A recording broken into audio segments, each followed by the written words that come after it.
Hey there, everybody. Thanks for joining me for another one-man review. Today I'll be taking a look at a pretty new release from Hollow Press. I've had this since it came out. I was thinking about doing like an actual page-by-page flip-through with Tori, but she hasn't been feeling well enough. And since this is a newer book, I didn't want to give it away. It's a pretty thick book, actually, so a page-by-page flip-through may seem pretty crazy, but it's actually a pretty brief read because the art is oftentimes just like a full page like this.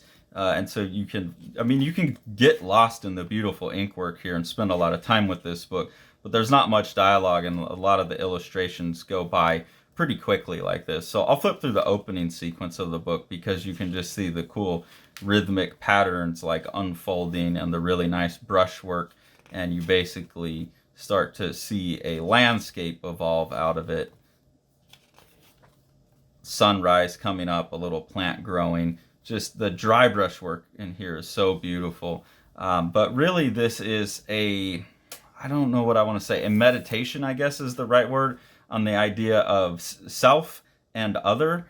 And the idea, it's called One, and this is you could be an individual one, or you could come together, many come together and like, let's operate as one. And it plays with those ideas back and forth. And any dialogue that's in here is pretty loose and poetic. One is in the storm, one is in the silence. So this idea of collectivism versus individualism, cooperation versus looking out for yourself, that's kind of all embedded in here. Just to flip through to give you a sense of the art, since like thematically that's what it deals with. I don't think it gives any particular answers on that. It just revolves around that theme in a poetic way. But you get looks at these like utopian societies where everyone is acting, all the individuals are acting together as a unit.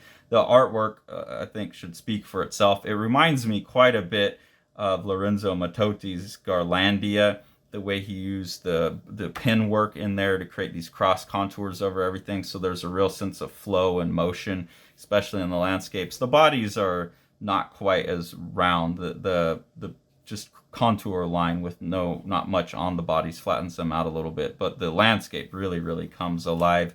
And you get all of these scenes of things where people are working together as one to get things done. But you also have characters that strike out on their own, and they seem to be daunted by these negative collaborative units. Here you got like this big creepy caterpillar creature looming over this single individual. So you're getting like these metaphoric visual kind of poetry peeks into the different ways you could think about this theme and think about the interrelationship between these concepts. Here it says, as long as there is fear, there must be separation.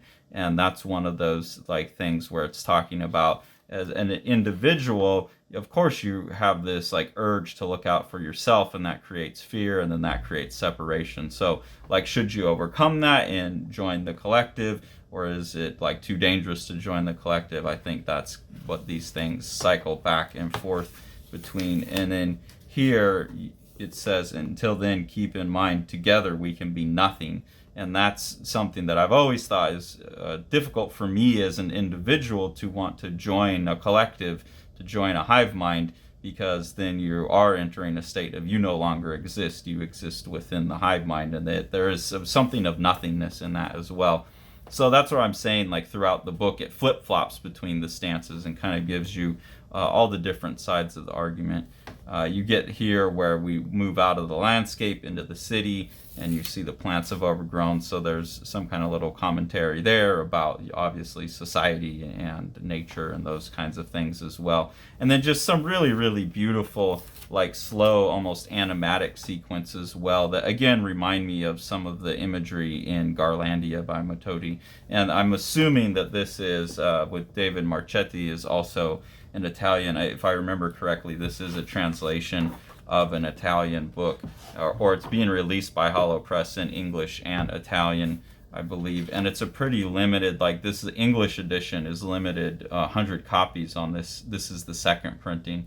So I would, if you're interested in this, go out and get it from Hollow Press quick, because there were only 100 copies on the second printing, and I don't know if they'll be doing a third printing. But I'm pretty sure they also released an Italian version of this as well. So very, very beautiful book. Like I said, it looks pretty big and thick, but you can see that it's actually a pretty quick read, but full of just really stunning ink work. So if anyone who enjoys ink slinging is going to enjoy this book as well. So highly recommend it. Really cool book. Really glad I got it.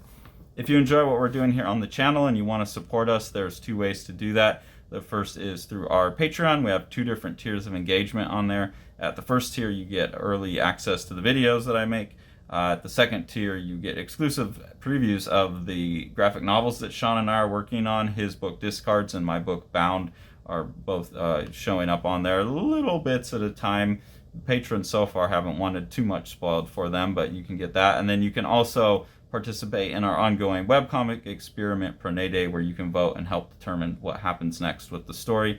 Any of the money that we get from Patreon just helps us buy the books that we review, so keeps the channel going and keeps us in the ability to put some money in some other creators' pockets as well, so we appreciate that. If you want to support Living the Line itself, the best thing to do is support what Sean's doing with Living the Line Publishing. So we'll go ahead and take a look at one of Sean's books now. Plaza by Yokoyama Yuichi. This is translated by Ryan Holmberg and is very large for a manga, so that's a really cool feature of this book, this standard manga size. And this is just a 200 some odd page representation of what Yokoyama Yuichi thinks of the Carnival parade, and he's just made this like relentlessly loud and rhythmic book that pushes all kinds of amazing boundaries of what comics and manga are, and we could not recommend this book more.